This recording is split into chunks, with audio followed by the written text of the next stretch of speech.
That's her doing this thing. This woman. So Edna, do you want to Yeah.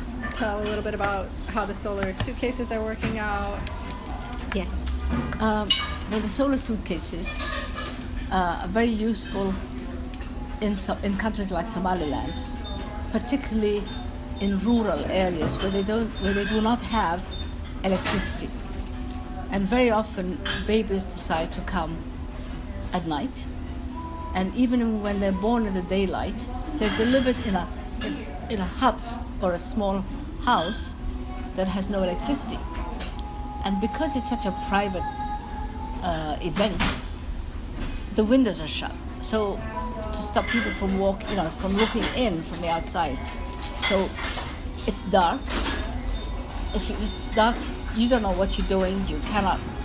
After a little while, you get used to the dark, but it's not safe to be delivering a baby in a situation like that. So to have solar suitcases that can be charged and that can give electricity, that can also charge the Doppler to monitor the fetal heart, is a great, great invention. The very good thing about it is the panels that charge, the solar panels that charge the suitcase are so small, you can just put them on a windowsill, and in a couple of hours, it charges the batteries. They're not huge panels that need to go up on the roof. So you can just leave it outside for a short time, and it gives you 3 or 4 hours of energy, which is long enough for you to do 1 or 2 deliveries with the power in those batteries. They save lives. They're compact, they're efficient, they are very useful. So would a solar suitcase save a woman from having to come all the way to the hospital? Well, she can be monitored there. For instance, when we took one of the suitcases there, and we showing the midwife how to connect the monitors and how to examine a woman, we discovered the first woman we examined had a baby lying sideways. So that is the first patient we touched with this thing, discovered a woman who needs to have a cesarean section because the baby is lying sideways. And she cannot deliver that baby. It needs to come up either with the head or the breech. So the opposite, you could identify women who you can identify. Yeah. And it tells you the condition of the fetal heart. It tells you the heartbeat. Is the baby under distress? Is the baby alive? Is there a heartbeat, or has the baby died?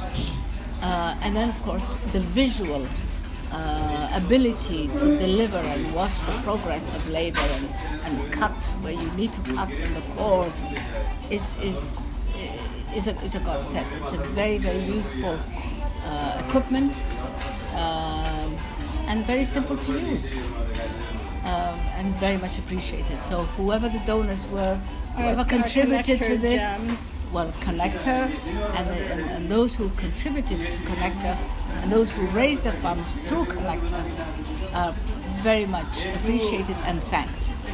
And hopefully you will come and see one of the suitcases in use in a village or a hut or in a mother and child health center, because these are the places we give them to. So Edna's inviting everyone to come to Somaliland. Yes, come to Somaliland, you'll be my guest. And if it's safe for me, it'll be safe for you. You'll be very, very welcome. I've been wanting you to come and visit for a long time. So hopefully this will be what will bring you into Somaliland. Yes.